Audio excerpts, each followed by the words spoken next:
Grace is a value that you're not going to hear in a corporate environment. And I would say if you're going to talk about why, grace is a very, very, very powerful tool to build Hmm. connection, to build relationships, to build networking, a network of people that truly care. Grace is one of those powerful tools that gets you through that. I did the Barrett personal values assessment, and fairness, caring, and adaptability were my three core values that I eventually settled on. And then when I looked at that, grace is how you deliver that. That's the power you have to give other people that understanding. So if somebody doesn't get back to me for 6 months, I don't take that personal. I extend grace because I have no idea what's going on. And I give that. And when you do that, you look at a business owner who's drowning and you give them grace, then you offer a hand. And it's pretty magical. This fall on the Connectors podcast, we're continuing our theme series called Redefining Leadership, a conversation for anyone bridging the gap between where you are now and where you want to be. Leadership is not only about vision and people, it's about structure, clarity, and the systems that hold everything together. Today, we're joined by Darryl Howard, an operations consultant who works on the business while you work in the business. Darryl helps startups scale and established teams navigate operational change by designing systems that support both performance and people. In this episode, we'll explore the difference between abdication and delegation and why that distinction matters for successful outcomes. We'll talk about understanding the why behind operations instead of simply checking boxes, and how defining responsibilities by role and not by person can bring more stability and balance to teams. You'll walk away with practical insight on how to build accountability into your operations, strengthen leadership through process, and create a culture where clarity fuels confidence. Welcome, Darryl, to the conversation. Excellent. Darryl. Thank you so very much. I appreciate it. So one of the things you asked me is, what's an interesting anecdote that you could share? So I have a painting behind me that I like to draw people's attention to. So my great grandmother painted this painting almost 70 years ago. And when I asked her, why did you paint a ship? She said, because I wanted to. And it's actually very well done. My grandmother was never a formal painter. She never had any training. She painted because she loved it. My grandmother, her daughter, framed it with a very nice frame, mounted it correctly, put it up very well. And it sat in my grandparents' house for over 50 years before I got it 10 years ago. And this painting represents a few things to me. One of the biggest ones is you don't have to have it professional to have it be valuable. And you can open a conversation with anything. And this painting is something that means something to me. And that personal touch I really feel is what opens the dialogue. And that's why I wanted to share it with both of you today, because this painting represents me at that point in my life when I got it from my grandma. What a great story. I love that. So she painted Yeah, 70 years ago, you said.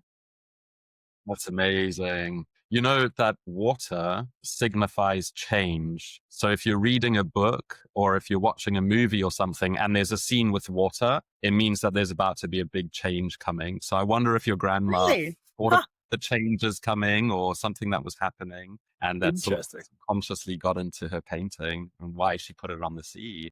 It's interesting because she lived on Lake Erie and never saw a real sailboat. She flew places, not taking ships. So anyways, it's just an interesting painting that she painted because she loved it. Love that.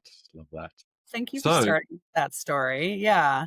It's fun when we get a little background about somebody and what matters to them. So I appreciate that shared, Darryl. yeah. So Darryl and I, yeah, we were talking a little bit before the show. We've met in the past. We did work in corporate together at some point, and our paths didn't cross often, I don't believe, when we were in that environment. However, when we both left, we had a lot of shared stories and interesting things to talk about. So I'd love to hear a little bit more, since you've now left that environment, what you've been up to, Darryl, and what are some of the challenges and the success stories that you faced within this new space that you're in. Thanks, Joe. What's interesting about this is I spent a long time in the corporate environment thinking I was going to grow into one of the leaders in the corporate environment. And I was very fortunate that I had an education budget every year provided by the company we worked for, and I spent it. So I've taken 19 university courses since I graduated university, all on the corporate nine. And I've become a Canadian risk manager. I've become a change management professional. And though it's currently lapsed, I'm a certified associate in project management as well. all through my education allotment from my employer. I did that to become the best leader I could. And I got a top notch education and I was mentored by some truly incredible people. And I was led by some not amazing people. And the difference is pretty stark. And one of the pieces I've discovered since I came out is most founders, most leadership teams, most businesses that are not at a corporate scale, you get the leaders you get, and they're usually technical experts that have graduated up to the point of being the leader. And some of them have the natural instincts of leadership. Some of them have the greatest skills of leadership that they lucked into or got from coaching or teaching or some other mechanism. And what I saw when I started looking around the world is there was a lot more opportunity to do what I do outside the corporate environment. And what I was doing in the corporate environment was leading up. So I partnered with very senior executives to guide them through strategic implementation, or we'll call it business operations. So if you're going to change how your business runs, you need a sponsor. You need a senior leader to put their vision and their stamp on it to drive it forward. So I was a sponsor delegate. I sat in the room and I worked with the leader to help them execute on their vision. And I guided that vision as often as I could to try and keep it harmonious with the other projects that I was aware of. And that teaches you a lot of skills, a lot of respect. And I looked at the world outside of my corporate environment and I said, you know what? Everybody would benefit from this. And I could work with the people I resonate with, the people I feel, some connection to in my heart and in my soul, people that I want to help. And so took a tour through a startup and then went out fully on my own. And with that, I have now started reaching out to clients and helping them. And the successes have been very good. People very value what I do. It changes fundamentally how they run their business and the ease they feel when they realize I can make a difference is tremendous. Gift I can give them of clarity because I can make it easier. You're doing it this way because that's the way you figured out and it worked. There are other options. As much as you're an expert in your business, I'm an expert in mine, and I can give you tips and tricks to help you get there. And part of that journey has just been working with as many businesses as I can. Startups, I do a lot of pro bono work at this point, helping very early stage startups try and find their feet. I was lucky to be an entrepreneur in residence for the Western program at the Marset Institute for Entrepreneurship. And I'm also fortunate enough to speak to their accelerator program on a topic very closely related to this, which is scaling. And if you don't have your leadership piece in place, I'm going to tell you, you're not going to get your scaling right. So, and that's kind of what brings me here to today. You know, what's really interesting is you were talking about your internal, like when you were working for this corporation and you were talking about your learning and your strategy and all that, and you had quite a serious look on your face. And then the second that you talked about working for yourself, helping leaders, your face lit up and it was completely different experience and your words change. And I just want to sort of like highlight that to our listeners because it's really important to like, it doesn't matter. You don't need to make millions of dollars working on for yourself. It's the working for yourself. It's the process of figuring that out and figuring out how you can help other people. That's the real goal. That's the thing that really lights you up. And it's evidenced by what you were just talking about, Darryl. And it does light me up. And that's actually the conversation Joe and I met on. Mm-hmm. Is what feeds your soul. Yeah. And hopefully you'll still make millions of dollars. We're working on that part. It'd be nice to make enough to be comfortable. Yeah, definitely. But, well, one thing, Darryl has such a kind presence when you're around Darryl. You can tell he's very engaged. He's listening to you. He's actively listening. He's paying attention to same kind of things. What lights you up? What are you excited about when you're having a conversation? And the first meeting that we had a little while ago online, I missed it. I got distracted in the morning. I started working on something else and I didn't see the notification and I missed the meeting. And, when that happens, obviously I feel crappy about it and it sucks. And when we rescheduled, Darryl was like, it's okay. The word I'm going to use is grace. We have to give ourselves grace and we have to give each other grace when it comes to these things, because we recognize we're all caught up in our own worlds. And yes, we care about other people, but sometimes we got to give each other grace. And that word had come up for me a few times that week. And it's something now I'm really trying to work on within myself and then also my interactions with others. So I think that just shows as well where you are coming from in terms of this place of really caring about people and caring about, bless you, Sorry. caring about how you move them forward and support them in their business. So, Sorry, Joe. I was going to say grace is a value that you're not going to hear in a corporate environment. And I would say if you're going to talk about why, grace is a very, very, very powerful tool to build mhm, connection, to build relationships, to build networking, a network of people that truly care. Grace is one of those powerful tools that gets you through that. You know, I did the Barrett Personal Values Assessment, and fairness, caring, and adaptability were my three core values that I eventually settled on. And then when I looked at that, grace is how you deliver that. You know, that's the power you have mm, to give other people that understanding. So if somebody doesn't get back to me for 6 months, I don't take that personal. I extend grace because I have no idea what's going on. And I give that. And when you do that, you look at a business owner who's drowning and you give them grace, then you offer a hand. And it's pretty magical. yeah, I've also noticed too that sometimes when you're working with people, people aren't ready yet to work with you, but you can have a really great conversation and they might show excitement and you know that you can help them. But I've come to this idea of like planting seeds is a really is a great way to look at it because somebody that you've spoken to now may you may plant a seed and they may not come back to you until 6 months or a year later down the road. And they're like, oh, remember the Irish guy Daryl? I think we had a really great conversation. I think I'm ready now for him to help me. So no matter the conversation or any kind of, connection you're making with other people, it's always good to, give that grace and to always just be, I think, hopeful that at some point in the future you might reconnect. Absolutely. Is it okay to name drop people who are not on this call? Yeah, yeah. Yeah. Because I have a mentor that I look up to, and his name is Michael Campbell, and he is somebody I used to work with in the corporate environment. I know Michael He Campbell. Yeah, he looked me straight in the eye when I started this journey, and he said, "You need clients next year, 5 years from now, 10 years from now." He's like, "You've got a 25-year run before you're done." Yeah. He's like, "Do not turn down calls. You have no idea how people are connected. Take that meeting. Go for that coffee. Do you really need those 15 minutes? Do you really need that half an hour?" Yeah. Yeah. And yes, you have to defend your time. Yes, you have to schedule. Yes, you have to budget. But if this is the Connectors podcast. If somebody reaches out to connect with you, take that meeting because you don't know.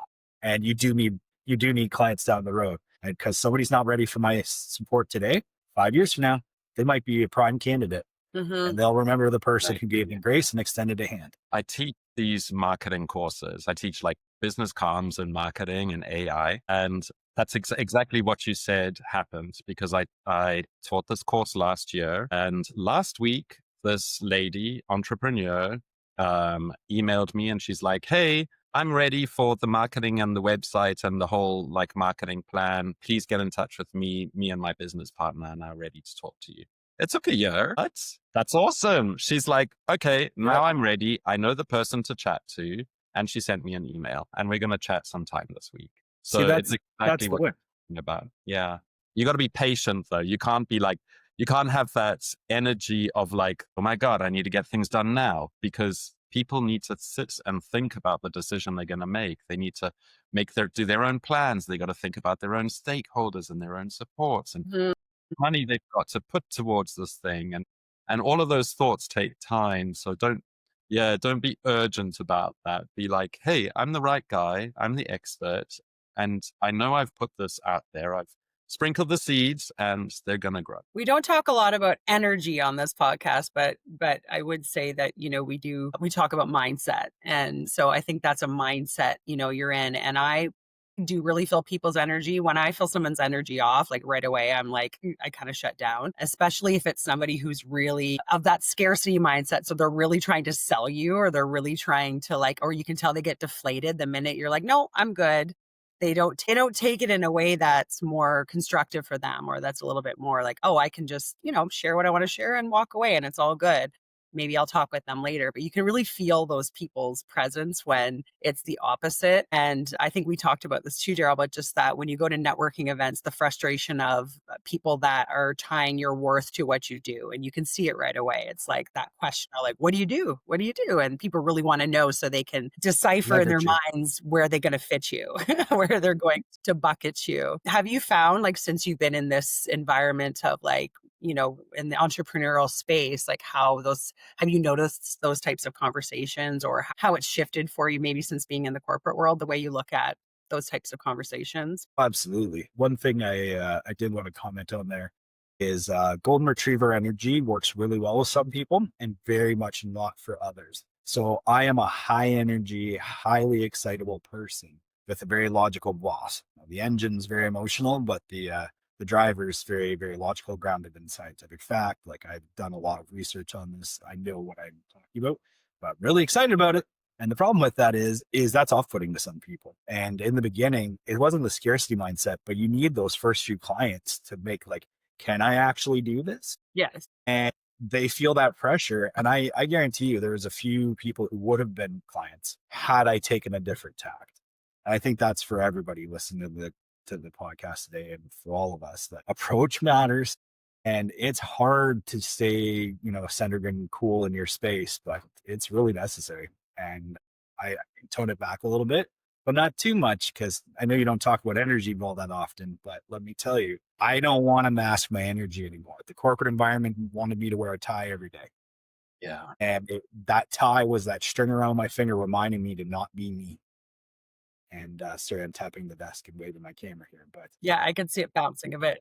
I want to be me. So the right clients for me want me. The Mm, sanitized, corporatized version of me, they Yeah. want me.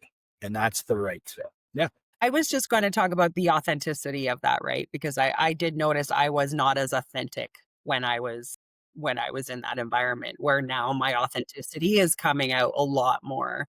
And then it's the right people are gravitating towards you now, I find, based on that authenticity. But same energy in the corporate environment, if you play the game and you have a certain energy of like, okay, I know how to wear the mask and I know how to play this game, you're also going to fraternize, I guess, with those same type of people.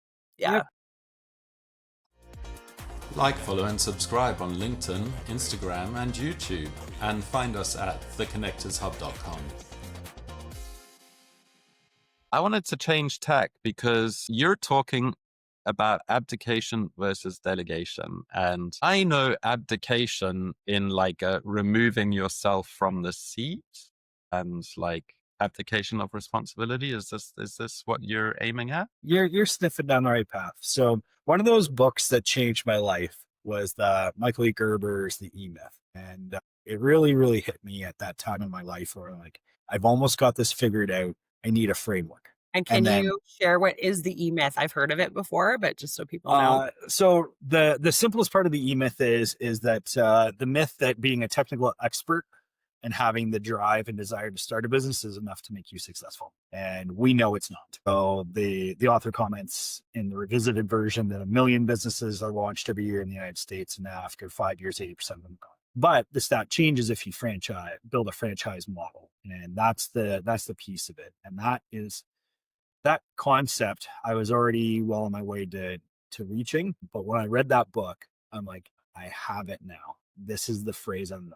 You have to document everything. And anyone who works with me knows that it seems silly. I'm like, I don't expect the person doing the job every day to have to look up the policies and procedures every day. But the second that person leaves, if you don't have it written down, you have it. So the concept of abdication and delegation is really central to the book. And it's one that I think is central to how I view leadership. So a leader isn't just somebody at the head of the company. A leader leads, and they set goals and targets and provide resources for success. All right. They ensure that the business is moving in the direction it needs to go. So what happens in abdication is what I normally see in small businesses. So you finally have grown to the point that your marketing agency is now doing substantially enough business that you are able to hire a copywriter. And what happens to that poor copywriter is you send them a website and the notes from the client and tell them, get this back to me ASAP. That's abdication. You are taking no responsibility for ensuring the quality, for ensuring the timeline. You're not providing any extra resources or context. That copywriter probably didn't sit in any of the meetings. They never met the client. You know what I mean? You have abdicated the responsibility, and you're still accountable. You've abdicated the responsibility for that task to another person. And that's wrong, absolutely wrong for success. What you need to do is delegate. Hey, I need the website content by next Friday. We need to make sure the About Us page focuses on their future state, not on their current state. We need their front page to have that punchy comment. We need you to work with the outside graphics consultant to make sure that the images that we have up on site or illustrations we have on site are representative. And by the way, if you spend more than 20 hours on this before this Friday, come talk to me because you won't get it done in time. The difference is vast. And what happens is small business owners are so overwhelmed. The second someone with a competent skill set comes into the world, they start offloading things, not even willy-nilly, but offloading things off their plate. And that's the abdication versus delegation piece. If you delegate, you still set the resources, you still set the goals, and you still set the parameters for success. And then you explain how you're going to monitor it. That is success. And what I want is people to understand that, because so often I hear, I can't hire good help. It's not true. You're just not setting them up for success. And that's, I would say, a very critical part of what I find when I'm out there talking to people. And if you set up delegation correctly, you can delegate down dozens of layers of leadership. And if you are a true leader, you can run mega corporations through delegation, and you hold every person responsible and accountable for what they should be accountable for, all the way down that chain. If you abdicate, you have no idea what these people are doing with your business. And that's how you run into problems. Okay. I like this. Because I've even noticed, like, even with the podcast, sometimes Quentin and I, we will divide and conquer on things. But I do think we could be at times like maybe a little better at even delegating to each other, or saying like, hey, this is what we're working on. Let's get these things done and then see where we're at this point, because we always have a lot of ideas, and then it's like narrowing it down. And then sometimes I think there's that. For me personally, because I was in such an environment before of everything was like tell, like everyone was delegating to me, trying to switch that when you become the leader of yourself takes some time. So while we're on that, what did you find were some of the, like, your leadership style probably would have shifted a little bit, right? Like corporate to compared to how you lead yourself now. Did you notice some changes in how you start to lead yourself when you've started your own business? Yes. So leading myself has been a very difficult journey. And I hope that's not a surprise to anyone. It's so much easier to teach than it is to do, right? Yeah. I find it very simple to walk into a business, and within moments I can start pinpointing areas that I want to investigate further about, like, why is this not working? Why is that happening? That was a really weird way to say that. What's going on underneath it? For myself, I, like you, I was actually, abdicated to a lot, which was on one hand a testament to my skill and strengths in the role. It was, a measure of trust to me that they didn't tell me a lot of guidance, but it was a huge problem, because sometimes I would go herring off on the wrong path, employ resources and get like well down the road and be wrong. And then I would catch bad words for it. And I didn't appreciate it. And I actually had a leader who was very good at advocating and then backing me to the hill. And I got burned a lot. And then my next leader immediately following that was a delegator. And the how was left to me. And the resources I needed, he didn't assign me resources. He said, what resources do you need? And then told me what I could and could not have out of what I asked for. And that was phenomenal. So I keep him in mind every time I treat myself in this space. But I find that I am not a great leader to myself because I'm too much like him. Because you're too much. Sorry, like what? I'm too much like myself. So the Got- employee and the boss are way too similar. And you need that diverse opinion and diverse perspective to kind of make it more effective. I have found success doing like accountability work, like where I work with somebody else and stuff. I do find that time blocking isn't super effective because I'm allowed to just move things in my calendar because it's mine. So I don't find that that's super effective, but leading myself has been probably the greatest challenge of all of this. But I did build my business model around my leadership style, which is student leadership. I can work for a business owner that makes millions a year in revenue, and never speak down to them once, because that's my business model. I never speak down to them. I believe in their expertise, that they are experts in what they do. I'm here to provide what I do. And that's how I kind of make that part work. And my self leadership, Joe, it's not a final state yet. It's definitely still a work in progress. Yeah, And definitely. probably will be for the next 20 years. So what Yeah. are some things you think we can do then to lead ourselves better? Like I heard you have a mentor in there. I think mentors are great. Accountability. I'm in an accountability group now myself, which has been helping. And I get a little terrified every time I go. I'm like, oh, did I do all my things? Or Did I do enough? you like you said, time blocking, doing some scheduling. Yeah. What are, I guess, for people out there starting, this is the things they want to know is how do I start a business and how do I become successful at it? So yeah. How about you, Quentin? What are some things you do for self-leadership? Yeah. Well, it was interesting because when Darryl said time blocking doesn't work, I can shift things around, I laughed because I had this image of my calendar, which is insane. Like I treat my calendar like it's my personal assistant because I've got tons of projects. So it's blocked in different colors. The colors tell me what project I'm on, and it's blocked from 8 in the morning to about 8:30 at night. And I give myself these blocks of time, like for example, Mondays and Fridays are podcasting and Quinton's projects. And it from 3 to 6 is music practice because I'm bringing out, and you know, you got to dedicate hours and hours time to these things, even if they're your hobbies and your passions and stuff. If you want to bring something out, it's like, it's work. You got to work. So I just thought that was funny because I'm like very Pomodoro technique, very time, very, okay, it's 3 o'clock. Finish that, record it on the timeline, pick up your violin. It's funny. But Yeah. so I'd say that. I would say also, I like if you're an entrepreneur, you like to work on different things. You don't want to work on one job description and one task all the time. So give yourself the leeway and the freedom to switch. Like even if my time is work on this project, I can decide, am I doing the marketing for that? Am I writing the content for that? Am I making Mhm. calls, trying to get people to join me on this course? You know, am I reaching out to creators? There's a lots of tasks. It's just, what do I feel like doing at that time? What do I want to push forward for this project? So stuff like that, I feel like it helps me to, because I'm like a bit all over the place and a bit creative. So if I see like a time block, I'm like, you got to get this done. And then you're free to do other stuff. Mm. It's so interesting that it works for you. Yeah. It's definitely a mindset difference. I struggle with that over logical rationalization. I'm the boss and I approve this change and I move it to go work on whatever I'm doing right now. And then I mean, given my background and my education, like I am pretty good at tracking my work. You know, I don't too often fall off the train there, but the accountability coaching I found has been very useful. Just someone else knowing what I'm supposed to be doing and then following up. Did you actually do that?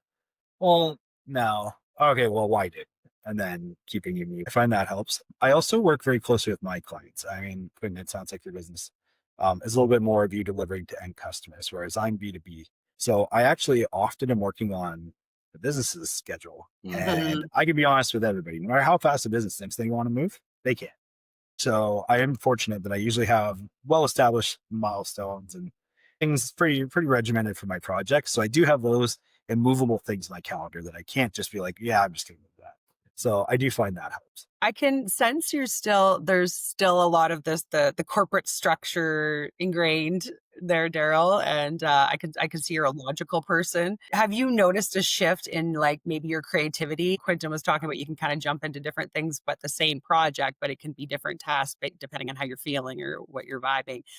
Has being in this new space of entrepreneurship sort of shifted some of the corporate mindset? And do you find you tap it a little more into a creative strategy or creative side of things? I mean, obviously, I'd love to say yes, but being honest, it's the freedom from the structures and the expectations and the politics that I craved. There is a lot of advantages to bringing structure Yeah. to businesses. I have to admit, I'm targeting the trades and manufacturing businesses as my target audience, as well as early phase startups in any industry. And that's deliberate because the feedback I got very early was, "Where's your PowerPoint presentation?"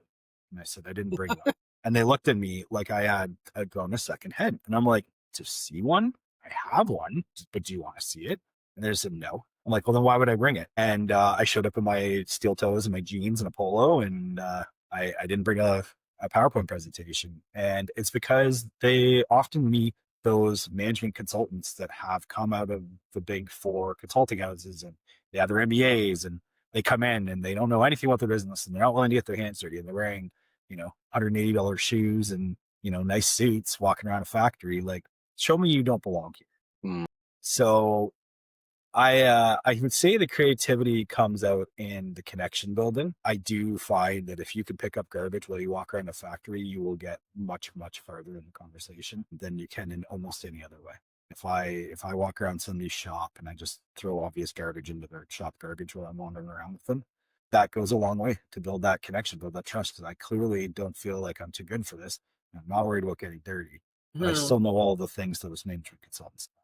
So I'm more aligned with them personally. I'm building that more heart and soul connection, but I still use my structures from the corporate world to manage it. So leverage what you can for me, and stick to what works for you. I think it's where that kind of goes.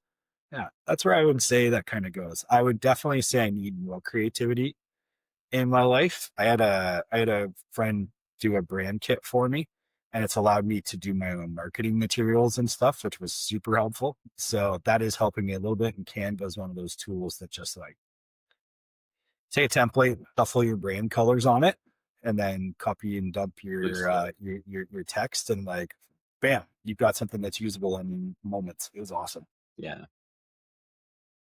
When you're Yeah.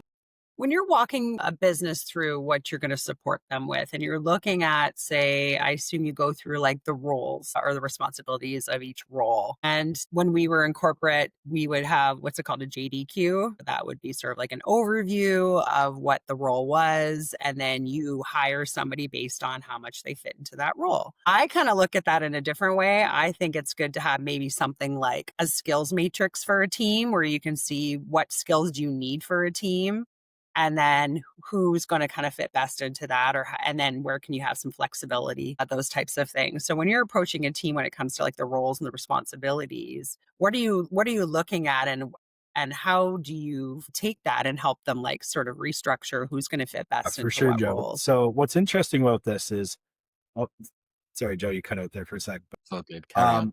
this is one I actually feel very strongly about, because I actually participated in the JDQ process as the work stream lead many, many times. They kept reorganizing wholesale. They kept reorganizing sales. I was able to be part of that a lot in my career.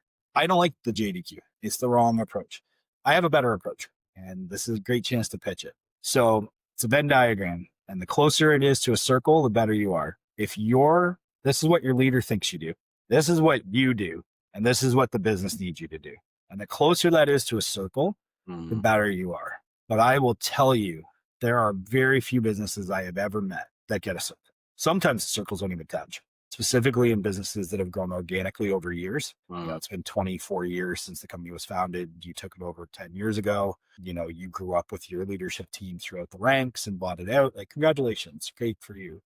A perfect example of this one is, let's call him Joe. They call Joe if they're not coming in for their shift, because Joe is a guy who lives nearby and always shows up first. Don't call Joe. Joe is not the person you call when you're not going to show up for your shift, because Joe can't call other people to come in and cover your shift. Joe just reports to everybody as they come in. Oh, by the way, Darryl and Quentin called out. They're not coming in today.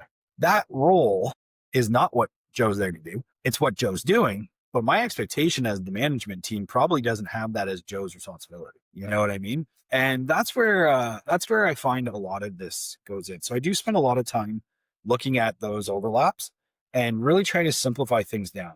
It's been interesting how many times I've sat in a room and been like, okay, there's a point when a job description becomes too broad. And if we take all these tasks and split them out, they become two roles. And there's enough work to keep two FTEs busy, or two partial FTEs busy. But if everyone in your business has a different job description, you're not effective, because you're managing people. excuse me, you're not managing roles. And it's a real problem. And that's something that I think we all need to kind of keep in mind for ourselves. You know, if you expanded your team and you hire 3 graphic designers, they'll either specialize or they'll all do the same thing. You need to decide early on, are those graphic designers in a role called graphic designer? Or are they specialized roles like, you know, illustrations, video, and whatever, you know, website? And you need to know that. So I find when I go through this exercise, I end up doing a journey map. And I usually go from the journey map to the skills required, just like Joe was saying. I wouldn't call it a skills matrix, but it really would be the input to a skills matrix. And you take that skills matrix and you say, you have these bodies, you have these tasks that need to be done. Here's what you think people are doing. Here's what people are actually doing. Here's the change management process to make this a circle. And part of that is you no longer get to ask these people to do those things because that's not their job. That's this person's job, you know? And that's a hard conversation for people, you know, like, oh, but I give that to Quentin because Quentin loves making the jingle before the podcast. Well, that's great. But Quentin's job isn't to make the jingle. We have a media tech that does that. And that's a hard conversation for anyone to go through. And that's where I say I would spend most of my time when I'm meeting with a client talking about the rules is getting clarity on that. Because the second you simplify the org structure and know where everything needs to be done in it, you get to transition to my favorite thing, which also comes out of the E-Myth, which is you manage roles, not people. You lead people, you manage roles. I think that's really critical to this conversation. You manage roles. You set deadlines, you set goals, you set KPIs, you measure those KPIs. Those are goals. Yeah, that's what a manager does. Leaders inspire people, they coach people, they help them develop their skills so they can meet those goals and those KPIs and those metrics. That's the difference there. So you can have many different people in the same role and they will be led slightly differently depending on their needs. And that's good leadership. As a manager, though, the expectation is the same. That role has expectations and they must be met. And I think that's really like a hard concept to start explaining to people when we get into this conversation. It's an indicator of if the person that you're speaking to has a strong idea of leadership through strategy and feeling like the strategy is an important part of where they're going and how they get there, and managing and wanting to make sure that people do tasks. And if you've got that distinction, like if you're a strategy thinker, you're way more relaxed at giving people the leadership to do things themselves. You're like, hey, we've got this to do, blah, blah, blah, blah, blah, blah. I don't care how it's done. We're going to do a little check-in every Thursday and we'll just report. I need you to push something to me when you need a push. I need you to pull it from me when you need it to pull. Like, I'm not your manager. I am your leader, but like we're equal. So let's do it this way rather than it's Monday morning. Let me sit down with each member of the team and go through their tasks for the week. Oh my goodness. I didn't even do that when I was a high school teacher.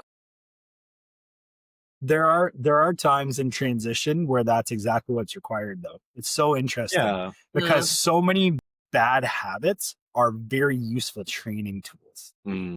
That Monday morning accountability meeting where you spell out the tasks for the week is really useful when I'm making the circle. When I'm trying to force that out of focus 3 pieces of expectation, what the business sees, what the person thinks they do, and what the boss thinks they do. When I'm focusing that into a nice tight circle, sometimes that's exactly the tool you need to use.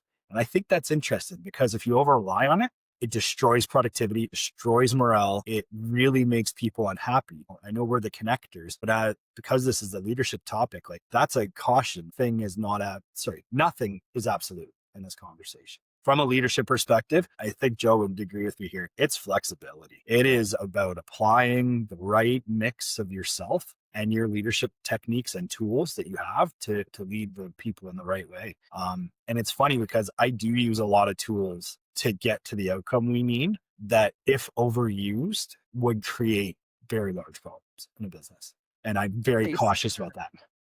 Just like you can overuse your strengths, right? Like the way you use your strengths at work can be overdone. The crucial learning SDI assessment that I actually am certified to assess people, and that's what they talk about a lot is like overusing your overdone strengths and how they can work against you. So I see that similarly. So, you got me to think about a lot there. I don't know if that's a whole other podcast, but it's like the decorporating yourself post-corporate, and seeing all the ways in which it unraveled. I know the reasons why it started to not work for me.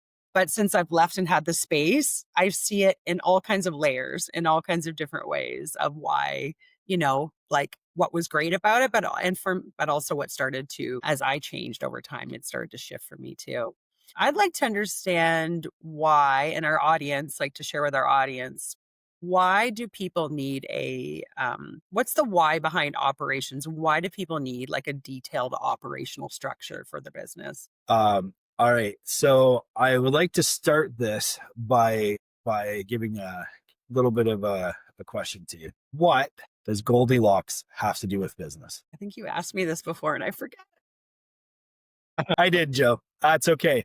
I'll ask a new question then. What is the most ironic way for your business to fail? Well, to have no plan in place, I guess. So for me, the most ironic, let's go. Quentin, do you have one you want to guess? I was thinking like if you're doing too much of what the business is, like marketing too much marketing business and not acting down to business, or teaching too much teaching and not focusing on more students, or do you know what I mean? Like that. This is in the business, I guess. Yeah, like this is what you're supposed to do and you love doing it, but if you do it 100%, you're going to fail. So Quentin, you're right in the line I was aiming for, which is the most ironic way for a business to fail is to be too successful. And it's interesting. We're all of a similar age, I imagine. So do you remember Groupon? Mm-hmm. Yeah. Groupon destroyed businesses, and it did so by scaling more rapidly than they could possibly grow. And why was that?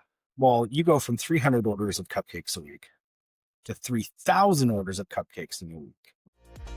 Like, follow, and subscribe on LinkedIn, Instagram, and YouTube, and find us at theconnectorshub.com.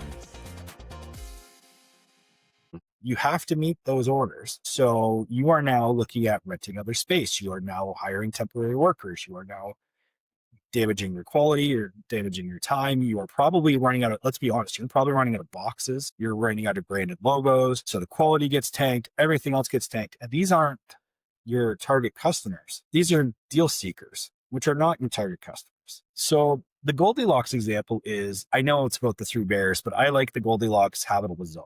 So if you're too close to the sun, you burn. You're too far away, you freeze. And the bigger you get, the further out you can be before you freeze. Okay. So the trick here is there's a stage, a conscious growth that you need to target when you're growing your business. And the reason why you need to care about operations, why you need to be mindful in documenting your operations and your business processes, is because eventually you will not be able to run your entire business. No matter how much consulting work I do, if I have junior consultants, I will have to have the Darryl Howard consulting way of doing business. And it will have to be documented so that others who work for me give the same consistent experience that I give. And that is all there is to it. Now, no matter what your business is, you need to look at documenting how you do business, because eventually, I know this seems crazy, but you'll forget and you will not remember why you made those decisions. And everyone swears they know. They say, I will never forget. I will never forget. So this is a sidebar story, but it really strongly emphasizes the point. I have 3 kids. My oldest daughter's first word was a complex word. Okay. We told everybody. We were so excited. It wasn't mama. It wasn't dada. It was a complex multi-syllable word. Her first word out of her mouth, and she's never stopped talking since. Not once. She talks in her sleep. Never stops talking. We told everybody. We have distinctly remembered telling everyone. What was the word then? What was my daughter's first word? Party. Your guess is as good as mine because we don't know. Jabba, flubba, flubba. Yeah, we don't know. We did not record it. We have looked through all of our photos, all of our videos, all of our Instagram posts. We have gone through our emails. We have asked everyone. My daughter's only 8. It's not that long ago, man. And we don't remember. And if I can forget that, my daughter, my firstborn, whom I love so much, I can forget that. There is no way you're going to remember the business reasoning. You did the thing. It's not going to happen, especially when you're making decisions from the hip in the beginning, when you're trying to move through things. You need to document. You have to document. And that documentation will save you. If you ever want to take a vacation, ever, you need to write stuff down. If you want to be able to turn your phone off for a weekend or a night, you need to document so that there's another source of truth other than, and so you have role profiles. That's great. What are the processes? What are the job aids? What are the policies? You need those. You're not going to use them every day. Someone who's not, like, you hired an expert, once you get them up to speed on how you do business, they're never going to look at those again. That's not the point. The point is, when you need to hire a second of that person, you'll coach them. That person will coach them. And then when they're on their own, they will have those resources available to them. And then when the two of them disagree, one's doing it one way and one's doing it the other way, you'll be able to point to the third source. And then what happens is so abdication and delegation, you've delegated authority on how we do business to the operating procedures. So it's very hard to view me as the bad guy when I'm coming down on you for not doing the job right, when I can point to a resource you got access to. And I want to be very clear, people struggle with that concept until they get to use it. The second you get to, and no offense on the language here, if you get to smack somebody who's causing problems by pulling up chapter and verse of the rules and the things they need to be aware of, it really does protect you, and it protects your business. And it gives you something outside of you that the business relies on. If everything relies on your decisions, your thoughts, your opinions, your interpretations, you will never scale. You will grow to a certain point, and then you will reach the end of your capacity, and that'll be it. No matter how many bodies you bring in, you will stop, because you will be so constrained by your own capabilities. That reason you care about operations is because operations is the skeleton, that the people are the muscles that move around and provide locomotion to your business and move your business forward. And what I find is people really resist that. And I mean, there's a push right now to use AI, SOP. So scribe, scroll, I don't know, there's a dozen of these. They'll write your SOPs for you. Is AI running your business? It shouldn't. And one thing I want to be real clear on here is, if that's not the policy or process you follow, you've checked a box. Congratulations, you now have policies and procedures. But if you don't follow them and you don't use them, they don't do anything for you. Congratulations, you checked the box, but you didn't actually succeed in making your life any easier. You've actually now created a point of problem and friction in your business, because somebody's going to look that up someday. And then they're going to start doing something that the AI came up with that is not what you do. And, there's your situation, right? So it's something that I feel very passionate about. And I know it's hard to believe you can be passionate about operations, but if you get it squared, everything becomes easier.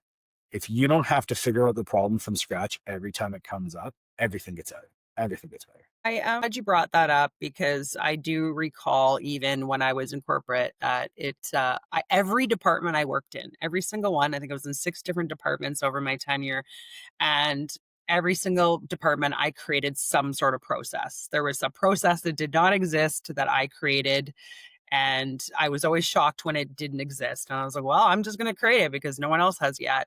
And, hopefully those things were passed on, and hopefully it made someone else's life easier, bring back to it. Even on the podcast, Quentin and I have a whole process of, we do have our roles and we split those. But I do quite believe, based on the tools that we're using now, that we could, one of us could jump in and do one of the other roles, and we do kind of fluctuate like that. I haven't done a lot of the post-production at this stage, but I probably could. Quentin could walk me through it. And we have a document that shows who does what we do when. So when we sometimes we bring in somebody in the spring to support us with like social media. And we've had a couple people support us during our 3 years. And if we didn't have those documents to share with them, we would have had to create it to show them, this is how the show works, and this is what our episodes look like, and this is what we do. So it's a really good point to always have like a frame of reference or a point to start with. And I always was so confused when the company would go through a big restructure and let a bunch of people go, and all that knowledge is going out the window. And probably a lot of those people did not create documents that they could pass on when they left. So, yeah. And key man syndrome is poorly named, but key person syndrome is critical in small businesses, because you don't have bench strength. You run a machinist shop and you have a master machinist. You have a master machinist. You have a bunch of former apprentices and journeymen, but you have one master apprentice.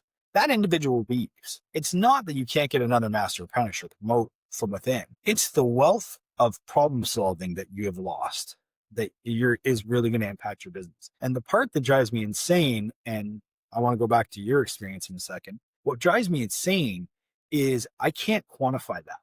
I Mm. know there's a cost. I know there's an opportunity cost to losing that person. I know that exists. And unless you do spectacular tracking, and no small businesses seem to do that, I can't prove what I just said. But you and I both know it's there. Everybody knows that it's there. When you take that person who's done that job for 40 years Mm. out of that seat, things are a little choppier. Things are a little rougher. Things are a little bit weaker, a little bit more waste, a little bit more delay. You know what I mean? A little bit more rework. And it's hard to quantify that. And that's really what I fix. So I'm indirectly supporting the business revenue and profitability by minimizing and reducing that risk. But it only comes up when those situations happen. And that's hard to quantify for fun. It's interesting when you talk about your processes. On the surface, you two aren't a great target client for me because you've already got your roles identified and divided. You know how to back each other up. You have written down, your process and your backup and how you work together. And you have a great understanding of leadership because you run this podcast. So you're in a great shape to run your business. But if that's all I did, it misses the so what. You know what I mean? Everything we've talked about today, the leadership aspect, the role profiles, journey mapping, which came in a little bit, building out the operating procedures and then business operations pieces. That's all the surface tangible stuff in what people like me do. And in all honesty, it's what the two of you do as well. It's the education component. It is the expertise. And I think that's something that's interesting because I feel both of you present this to your people all the time. And I give you confidence in the decision you're making because you had someone to run it by that has that perspective and has that skill set to give you that confidence that your decision is the one that you should make. And just being a fractional chief operating officer, a day a week, a day a month can be enough to help a business really move things forward. So for your business, there's not a lot I can offer in the opening phases. You are well established. You are I would consider a mature business. Like you have really thought this through, which after 3 years means you're, 60% of the way through the die off period where Mhm. businesses fail. And I mean, I firmly expect you're going to make it because you have put the time and effort into making your business successful. But what people like me do is as you grow and you move to 3 podcasts a week, or as you go to getting sponsors and you decide to change how you run your business, that's where consulting with someone like me always comes in. I help you change how you run your business because, well, the two of you are, of course, capable of doing this. You have so much expertise and knowledge in it. What someone like me does is I come in fractionally. I do it with you so you can continue working in the business. And that's that whole phrase. I work on the business while you work in the business. So if you were changing to a panel format where you sat in the same room and you had, your guests sitting in chairs along with you, or you took this live on a road show across the country, and you go to change that, of course you could do that. You know exactly what needs to be done. But someone like me comes in to help on the operation side of that to build it out. And what I do is I help you change how you do business. And that's where the work beyond the business, where you work in the business part comes from. But seriously, just bringing this very interesting conversation to a close, and you talking, Darryl, about the strengths that you have and how you're offering yourself as a fractional COO. Can you tell us and our listeners what you're excited about? What's coming up for you? Is there anything you want to share? How can our listeners get a hold of you? For sure. So coming up is I believe I'm going to start operating my own booth at a few of these networking events that have been coming up. When I walk up and talk to people at the booth, they're looking for the next sale. They're not looking for business support. So I'm on the wrong side of the table. Yeah. So I do believe there's a chance for me to actually have some success in hosting my own table and having some using my brand guide that my friend created. I can put some marketing materials together to have out on the table. So that's actually one piece that I'm really excited about having come out in the shorter term. I am looking to do more on the volunteering side. I am still currently looking for my first larger scale engagement with a not-for-profit. It's just, you need to find the right fit. So that's another piece I'm really looking for too. The next piece is getting a hold of me. LinkedIn is great. And so I know the links in the podcast. It's Darryl -W-Howard is my LinkedIn suffix there. My email is info@darrylhowardconsulting.com. Both of those are excellent ways to get a hold of me. I don't answer my phone typically when I'm with clients, so it's not the best way to go.